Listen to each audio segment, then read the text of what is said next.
అందరికీ నమస్తే, నేను మీ తిరుపతి. ఒక్క ఎమ్మెల్సీ టికెట్ కాంగ్రెస్ పార్టీలో పెద్ద పంచాయతీ పెడుతున్నారు. ఈ ఎమ్మెల్సీ టికెట్ ఏంది, పంచాయతీ ఏంది అనేది కొంత డెప్త్గా మనం మాట్లాడుకునేటటువంటి కార్యక్రమం చేస్తే ముఖ్యమంత్రి రేవంత్ రెడ్డి గారికి సొంత కాంగ్రెస్ పార్టీకి సంబంధించినటువంటి ఎమ్మెల్యే షాక్ల మీద షాక్లు ఇస్తున్నాడు. ఏం చేయాలో అర్థం కానటువంటి సిచ్యువేషన్లో కాంగ్రెస్ పార్టీకి సంబంధించిన మంత్రులు ఉన్నారు. ఆఖరికి ఒక మంత్రి ఒక ఎమ్మెల్యే వాళ్ళ అన్న ఆయన ఆల్రెడీ వాళ్ళ తమ్ముడికి చెప్పినట్ట, ఈ పంచాయతీ ఇప్పుడు పెట్టుకోకు, అనవసరంగా ఇబ్బంది అవుతుంది.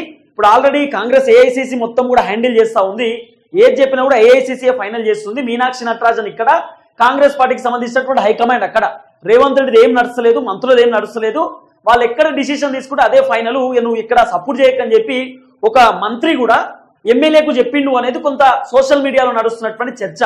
అయితే ఆ వ్యక్తి ఎవరు, ఆ ఎమ్మెల్యే ఎవరు అంటే మీ అందరికి తెలుసు, మునుగోడు కాంగ్రెస్ పార్టీ ఎమ్మెల్యే రాజగోపాల్ రెడ్డి. రాజగోపాల్ రెడ్డి ఇప్పటి నుండి కాదు, కాంగ్రెస్ పార్టీ అధికారంలోకి వచ్చిన దగ్గర నుండి ఇప్పటిదాకా కొంత రేవంత్ రెడ్డి పైన అసంతృప్తితో ఉన్నాడు, అసహనంతో ఉన్నాడు, రేవంత్ రెడ్డి పైన సీరియస్ గా ఉన్నాడు, రేవంత్ రెడ్డి పైన కొంత ఫీల్ అవుతున్నాడు, అంటే కొంత అలిగిండి అన్నట్లు లెక్క. ఎందుకు రాజగోపాల్ రెడ్డి ఫీల్ అవుతున్నాడు, రాజగోపాల్ రెడ్డి అలగడానికి గల కారణం ఏంటి అంటే, ముఖ్యమంత్రి రేవంత్ రెడ్డి గారు పార్లమెంట్ ఎన్నికలలో కోమటిరెడ్డి వెంకటరెడ్డికి రాజగోపాల్ రెడ్డికి వీళ్ళిద్దరికి చామల కిరణ్ కుమార్ రెడ్డిని కనుక భువనగిరి ఎంపీగా మీరు గెలిపిస్తే ఖచ్చితంగా రాజగోపాల్ రెడ్డికి నేను ఒక మంత్రి పదవి ఇస్తా, నువ్వు ఎట్టి పరిస్థితిలో చామల కిరణ్ కుమార్ రెడ్డిని ఇక్కడ గెలిపించుకునేటటువంటి కార్యక్రమం చేయని చెప్పి రాజగోపాల్ రెడ్డికి ముఖ్యమంత్రి రేవంత్ రెడ్డి గారు మాట ఇచ్చిండట. ఆ మాట ఇచ్చిండు. ఇప్పుడు దాదాపు పార్లమెంట్ ఎన్నికలు పోయి 6 నెలలు పూర్తయిపోయాయి. ఇప్పటిదాకా ఈ మాట మీద నిలబడలేదు రేవంత్ రెడ్డి. ఇప్పటిదాకా రేవంత్ రెడ్డి నాకు ఇస్తా అని చెప్పినటువంటి మంత్రి పదవి ఇవ్వలేదు. పోనీ నా పేరేమైనా లిస్టులో ఉందంటే లిస్టులో కూడా లేదు. అసలు నా పేరు కూడా ఇప్పటిదాకా అనౌన్స్ చేసేటటువంటి పరిస్థితి లేదు.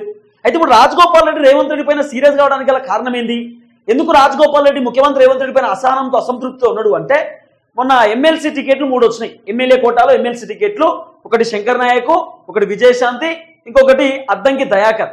అయితే ఈ 3 ఎమ్మెల్యే కోటాలో ఎమ్మెల్సీ టికెట్లు ముగ్గురికి ఇచ్చారు కదా, దీంట్లో విజయశాంతికి హోంమంత్రి పదవి రాబోతున్నది. ఆమెకు మంత్రి పదవి ఇచ్చేటటువంటి ఆలోచనలో కాంగ్రెస్ పార్టీ ఏఐసిసి ఉంది అనేది సోషల్ మీడియాలో ప్రధానంగా వినబడుతున్నటువంటి చర్చ. చాలా మంది రాజకీయ విశ్లేషకులు ఈ అంశం పైన మాట్లాడుతూ ముందుకు వస్తున్నారు. సీనియర్ లీడర్లు, సీనియర్ జర్నలిస్టులు కూడా అద్భుతమైనటువంటి విశ్లేషణ అందిస్తున్నారు ఈ అంశం పైన. వాస్తవానికి విజయశాంతి ఆమె కాంగ్రెస్ పార్టీలో యాక్టివ్గా లేదు. కాంగ్రెస్ పార్టీలో ఆమె ఎలక్షన్ కంటే ముందొచ్చింది. ఠాక్రే విజయశాంతికి చెప్పిండట, నువ్వు ఒకవేళ కాంగ్రెస్లోకి వస్తే నీకు ఖచ్చితంగా నామినేటెడ్ పదవిని ఇస్తాము, ఏదో ఒక పదవి అయితే ఇస్తాము, నువ్వు టెన్షన్ పడాల్సినటువంటి అవసరం లేదని చెప్పి గతంలో ఠాక్రే చెప్పిండట. ఆయన ఇచ్చినటువంటి మాటలు కట్టుబడి ఉన్నాడు. మొన్న ఎమ్మెల్సీకి సంబంధించినటువంటి టికెట్ కూడా ఇచ్చేటటువంటి కార్యక్రమం చేశారు.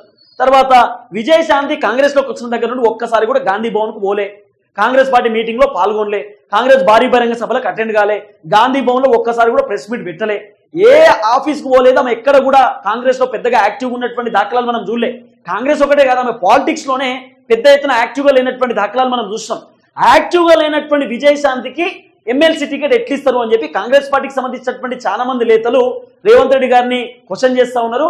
కాంగ్రెస్ పార్టీ హైకమాండ్ కూడా క్వశ్చన్ చేస్తారు, ఎట్లిస్తారు, ఏ విధంగా ఇస్తారు, ఇవ్వడానికి గల కారణం ఏంది, మేమందరం మనుషులం కాదా, మేమందరం సీనియర్ లీడర్లం కాదా, కాంగ్రెస్ లోనే పుట్టి పెరిగినాము, కాంగ్రెస్ కోసం ఫైట్ చేసినాము, కాంగ్రెస్ కోసం ఒట్లాయినాము, కాంగ్రెస్ అధికారంలోకి రావడానికి కీలక పాత్ర పోషించినాము, విజయశాంతికి ఎట్లిస్తారు అని చెప్పి చాలా మంది సీనియర్ లీడర్లు కాంగ్రెస్ పార్టీని తిడుతుర్రు. కొంతమంది పొగిడేటోళ్ళు పొగుడుతారు, తిట్టేటోళ్ళు తిడతారు, సాధారణమే కదా.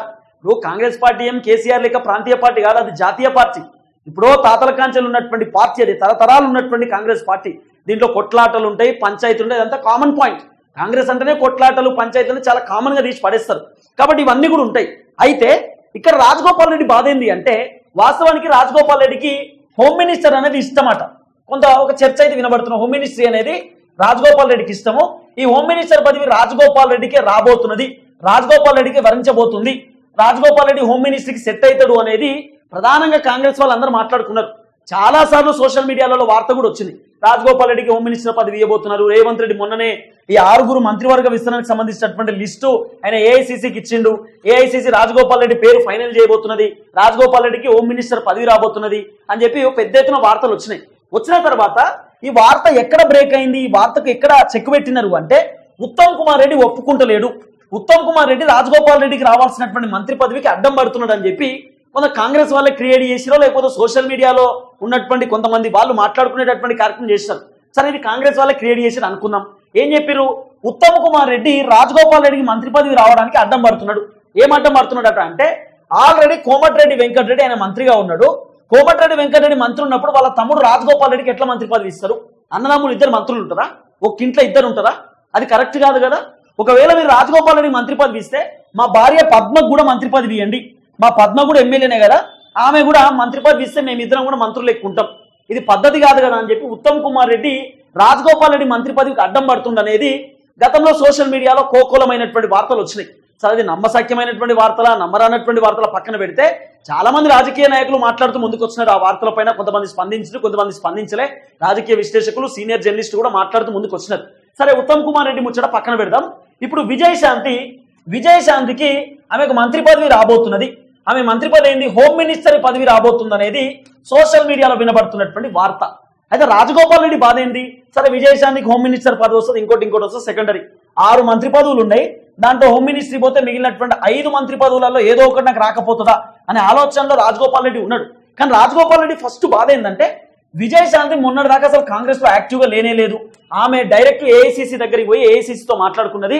ఠాక్రే నాకు పదవి ఇస్తా అని చెప్పిండు, ఇప్పుడు ఎమ్మెల్సీ కోటాలో ఏది ఎమ్మెల్యే కోటాలో ఎమ్మెల్సీ పదవి నాకు రావాలి, నాకు టికెట్ ఇవ్వమని చెప్పండి అని చెప్పి డైరెక్ట్ ఆమె హైకమాండ్ తో మాట్లాడుకున్నది. తర్వాత ఇక్కడ మీనాక్షి నటరాజన్ కూడా కొంత విజయశాంతికి సపోర్ట్ చేసింది. 2009లో మీనాక్షి నటరాజన్ విజయశాంతి వీళ్ళిద్దరు దోస్తులట, ఎంపీగా గెలిచినారట, పార్లమెంట్ లో వీళ్ళు కొంత దోస్తాన్ ఉంటుండే. తర్వాత ఇక్కడ విజయశాంతికి మీనాక్షి నటరాజన్ గారు సపోర్ట్ చేసినారు, విజయశాంతి ఎమ్మెల్సీ అయినారు. సరే, ఇదంతా బాగానే ఉంది.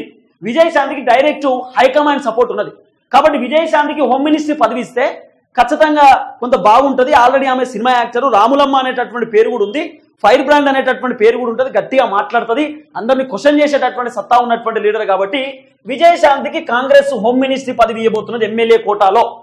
సో క్యాబినెట్ లోకి తీసుకోబోతుంది అనేది ప్రధానంగా సోషల్ మీడియాలో వినబడుతున్నటువంటి వార్త.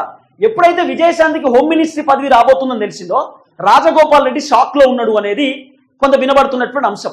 ఎందుకు రాజగోపాల్ రెడ్డి షాక్ లో ఉన్నాడు అంటే, నా పేరు ముందొస్తుంది అనుకున్నా, నా పేరు ఫస్ట్ ప్రకటిస్తారేమో అనుకున్నా. ఎందుకంటే ముఖ్యమంత్రి రేవంత్ రెడ్డి గారు నాకు హామీ ఇచ్చినారు, చామల కిరణ్ కుమార్ రెడ్డిని గెలిపియమని చెప్పిండు. చామల కిరణ్ కుమార్ రెడ్డిని అద్భుతంగా గెలిపించుకున్నాం భువనగిరి పార్లమెంట్ సెగ్మెంట్ లో. మరి చామల గెలిచినప్పుడు ఆయన ఇచ్చినటువంటి మాట నెరవేర్చుకోవాలి కదా, ఆయన ఇచ్చినటువంటి మాటకు కట్టుబడి ఉండాలి కదా. నా పేరు ఎందుకు రాలేదు? నా పేరు కంటే ముందు విజయశాంతి పేరు ఎందుకు వినబడుతున్నది? విజయశాంతి గారు ఆమె కాంగ్రెస్ లో లేనటువంటి వ్యక్తి, గతంలో భారతీయ జనతా పార్టీలో ఉన్నారు, తర్వాత కాంగ్రెస్కి వచ్చినారు. ఎస్, నేను కూడా బీజేపీలోకి పోయినా, నచ్చక మళ్ళీ కాంగ్రెస్ నా పార్టీకి నేను వచ్చేసిన. అయినా కూడా ఇది ఎక్కడ రాచకం, ఇది కరెక్ట్ కాదు కదా, నాకు రావాల్సినటువంటి పదవి నాకు కూడా ఇవ్వాలి కదా. మరి ఇప్పుడు రాజగోపాల్ రెడ్డి బాధ ఏంది? హోమ్ మినిస్టరే కనుక ఒకవేళ విజయశాంతికి ఇస్తే నెక్స్ట్ సెకండ్ పదవి నాకు రావాలా? నాకు ఇచ్చినటువంటి మాట నాకు కూడా నిలబెట్టండి, విజయశాంతికి ఏదో ఒక పదవి ఇస్తా అని చెప్పి ఆమెకి ఇచ్చేసినారు. మరి నాకు రేవంత్ రెడ్డి చెప్పిండు కదా మంత్రి పదవి ఇస్తా అని చెప్పి, మరి నా పదవి నాకు రావాలి కదా. ఆల్రెడీ మస్తు టైం వేస్ట్ అయింది. డిసెంబర్ 9వ తారీఖు 2023 నాడు తెలంగాణ రాష్ట్రంలో కాంగ్రెస్ పార్టీ అధికారంలోకి వచ్చింది. ఇలా మార్చు 2025, అంటే దాదాపు 2024 కూడా కంప్లీట్ అయింది, 25కి వచ్చింది. ఇంకో 4-5 నెలలు అయితే 25 కూడా కంప్లీట్ అయితే 2 సంవత్సరాలు పూర్తి అయిపోతుంది. ఇప్పుడు సంవత్సరంన్నర కంప్లీట్ అయింది. సంవత్సరంన్నర ఆయనకు పదవే లేదు, ఎమ్మెల్యే లెక్కనే ఉన్నాడు. మొన్ననే రాజగోపాల్ రెడ్డి అసంతృప్తి వెళ్ళగక్కిండు కదా. రాజగోపాల్ రెడ్డి సిఎల్పి మీటింగ్ పోయినప్పుడు రేవంత్ రెడ్డిని క్వశ్చన్ చేసిండట, మీ దగ్గర పైసలు లేనప్పుడు ఎందుకు చెప్తున్నారు రైతు భరోసా ఇస్తాము, పెన్షన్ ఇస్తాము, డబుల్ బెడ్రూమ్లు ఇస్తాము, 12,000 రూపాయలు ఇస్తాము, లేకపోతే మేము ఇందిరమ్మ ఇండ్లు ఇస్తామని ఎందుకు చెప్తున్నారు? ఊళ్ళో పోతే జనం మమ్మల్ని గలవట్టుకుని అడుగుతురు, మమ్మల్ని కొడుతురు, తిడుతురు జనము, మీ దగ్గర పైసలు లేనప్పుడు గమ్మునుండ్రు, ఎందుకు ఈ ముచ్చటంతా అని చెప్పి రాజగోపాల్ రెడ్డి సిఎల్పి మీటింగ్ లో మంత్రులను, ముఖ్యమంత్రిని ఉద్దేశించి తిట్టిండట. కొంత వార్నింగ్ ఇచ్చే కార్యక్రమం చేసినట్టు, ఇక మీరు చెప్పకూడదు, మీ దగ్గర పైసలు లేకపోతే గమ్మునుండ్రు అని చెప్పిండట. ఇది ఒక చర్చ కూడా వినబడ్డది. ఇవన్నీ చూస్తుంటే తర్వాత రాజగోపాల్ రెడ్డి చెప్పిండు కదా, ఇవి ఈ కాంగ్రెస్ కంటే కేసీఆర్ బెటర్ అని చెప్తున్నారు జనం అని చెప్పి ఆయన సభలో మాట్లాడిండు, ఆయన మీటింగ్ లో ఒక కాదు అన్నాడు ఆయనే. ఇవన్నీ వింటుంటే రాజగోపాల్ రెడ్డి కాంగ్రెస్ పైన కొంత అసంతృప్తితో ఉన్నాడు, కాంగ్రెస్ పైన కొంత సీరియస్ గా కనబడుతున్నాడు. రేవంత్ రెడ్డి పైన కొంత రాజగోపాల్ రెడ్డికి కోపం కనబడుతున్నది. కోపం మీన్స్ కొంత ఫీల్ అవుతున్నాడు, అడుగుతున్నాడు, నాకు రావాల్సిన పదవి వస్తలేదు, ఇప్పటిదాకా మంత్రి పదవి ఇస్తా అని చెప్పి ఇప్పటిదాకా మూతి లేదు, ముచ్చట లేదు, గింత అధ్వానం ఉంటుందా, గింత దారుణంగా ఉంటుందా పరిస్థితి అనేటటువంటి ఆలోచనలో రాజగోపాల్ రెడ్డి వ్యవహారం కనబడుతున్నది. కాబట్టి విజయశాంతికి హోమ్ మినిస్టరీ అనే ఒక చర్చ వినబడుతున్న, హోమ్ మినిస్టర్ పదవి ఇద్దాం అనేటటువంటి చర్చ. మరి చూడాలి, మరి విజయశాంతికి వచ్చే అవకాశం ఉన్నదా? ఎందుకంటే విజయశాంతి సత్తా ఉన్న లీడరు, ఆమెకి వస్తే బాగానే ఉంటుంది, మెయింటైన్ చేయగలుగుతుంది అని చెప్పి డైరెక్ట్ హైకమాండ్ డిసైడ్ చేస్తా ఉన్నది అనేది ఒక చర్చ అయితే వినబడుతున్నది. మరి హైకమాండ్ ముందు కూడా రేవంత్ రెడ్డి చెప్పిండట, రాజగోపాల్ రెడ్డికి మనం మాట ఇచ్చినాము, చామల కిరణ్ కుమార్ రెడ్డిని గెలిపించుకునే బాధ్యత ఇచ్చినాము, ఆయన గెలిపించుకున్నాడు, ఆయన పదవి ఆయనకి ఇవ్వాల్సినటువంటి అవసరం ఉంటుందని చెప్పి రేవంత్ రెడ్డి గతంలోనే ఏఐసీసీకి చెప్పిండట. మరి ఏఐసీసీ రాజగోపాల్ రెడ్డికి కూడా మంత్రి పదవి ఇచ్చే ఆలోచనలో ఉంటారా? లేకపోతే రాజగోపాల్ రెడ్డికి సంబంధించినటువంటి పదవిని మనం కట్ చేస్తారా అనేది కూడా ముందు ముందు చూడాల్సినటువంటి అవసరం అనేది చూద్దాం.